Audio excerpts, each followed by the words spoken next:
be here this morning. It's good to see each of you here this morning. We've come back, Kathy and I have, from East Tennessee yesterday evening from a terrific period of time. The marriage retreat was started by the congregation in Jacksonville several years ago. And the first time that Kathy and I went, which was, I guess, 4 or 5 years ago, there were probably about 23 to 25 couples there, mostly from Alabama, Tennessee, Kentucky. This year, 2009, there were 210 couples from 16 states. One family drove over 1,000 miles from Maine. Others drove from southern parts of Texas to be there for this event. The speakers included Brad Harrop of Nashville. Brad used to be with Apologetics Press. Brad is actually a medical doctor. He is a neurologist. But he's putting out an excellent paper called Think. He speaks on evidences and a number of things around the country throughout the year. But the other speaker was James Watkins. Brother Watkins put something into this that was the first for me. He's been married over 60 years. And it was tremendous to hear the things that these men had to say. There was some levity and fun and laughter, but there was a lot of serious Bible teaching. And what an encouragement to be a part of this.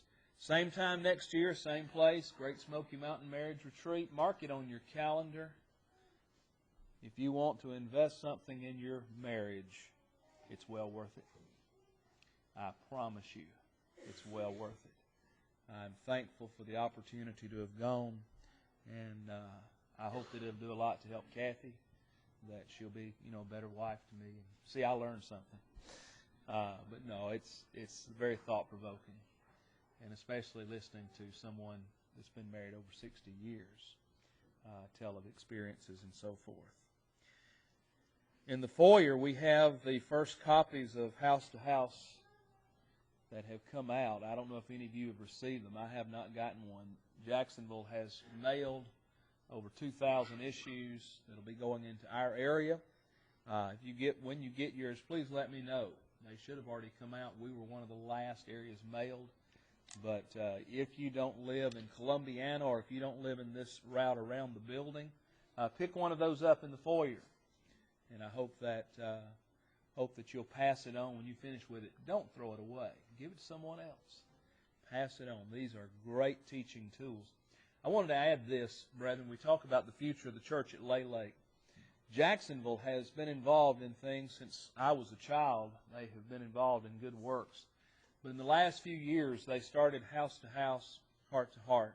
It's now in 49 states, and I don't remember how many foreign countries. Rhode Island is the only state right now not receiving House to House.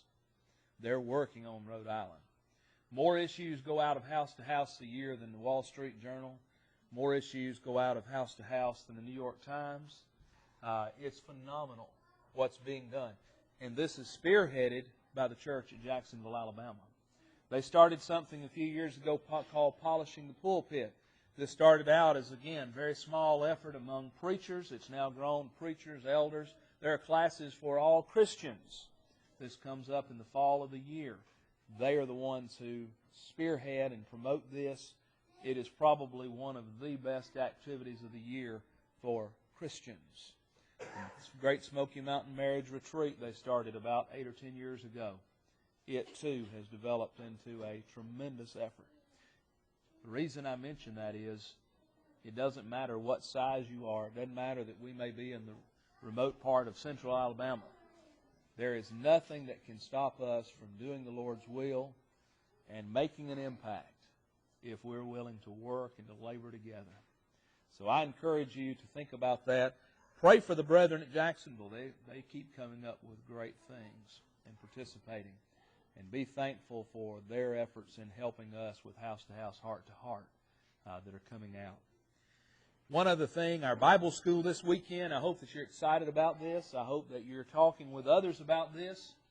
We're going to have a great Friday evening and Saturday, and I hope that you'll want to be a part. This is a great thing. Don't just invite someone to bring their children. Invite parents to come, especially bring them Friday night.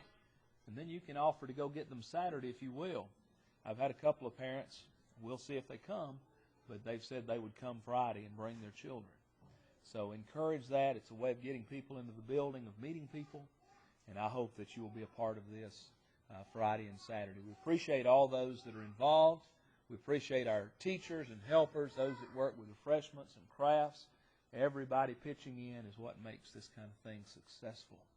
So we appreciate all of that very much. If you have a pen and paper, I would suggest today that you write some things down, particularly passages that I'm going to mention. I wish that I had had time this week to do this on PowerPoint.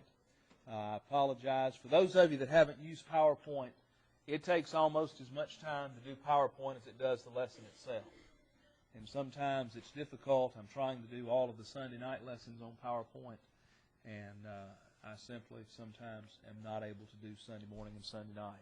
So write these down. I'm going to be mentioning a lot of Scripture this morning. Scripture that I hope will be encouraging and helpful. Now, think with me, and I want to mention here as we begin 6 or 7 verses, and I'm going to read these. Write down the passages, listen to the thoughts as we go. We'll begin with Luke chapter 9 and verse 23. Jesus said, "If any man will come after me, let him deny himself and take up his cross daily and follow me." Again in Luke chapter 13, verse 24. Jesus said, "Strive to enter in at the strait gate. For many, I say unto you, will seek to enter in, and shall not be able." In Acts 2:42, we read of the early Christians. "And they continued daily in the apostles', they continued steadfastly in the apostles' doctrine and fellowship, and in breaking of bread, and in prayers." In Mark, the 12th chapter, verses 29 through 31, Jesus answered him, "The first of all the commandments is, Hear, O Israel, the Lord our God is one Lord, and thou shalt love the Lord thy God with all thy heart, with all thy soul, with all thy mind, and with all thy strength. This is the first commandment. And the second is likened to it, namely this, Thou shalt love thy neighbor as thyself. There is none other commandment greater than this." In Luke 14, verses 26 and 27, "If a man come to me and hate not father and mother, wife and children, brethren, sisters, yea, and his own life also, he cannot be my disciple. And whosoever doth not bear his cross and come after me cannot be my disciple."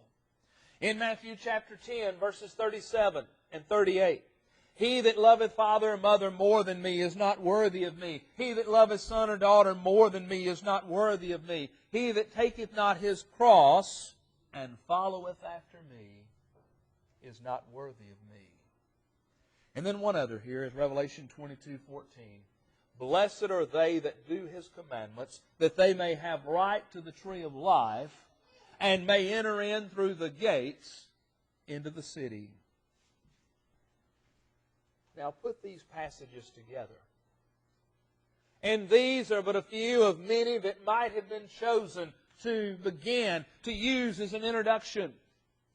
But from each of these passages, one thing should be very clear. One thing should be evident. And that is, it is going to take an effort on our part in order to please Christ.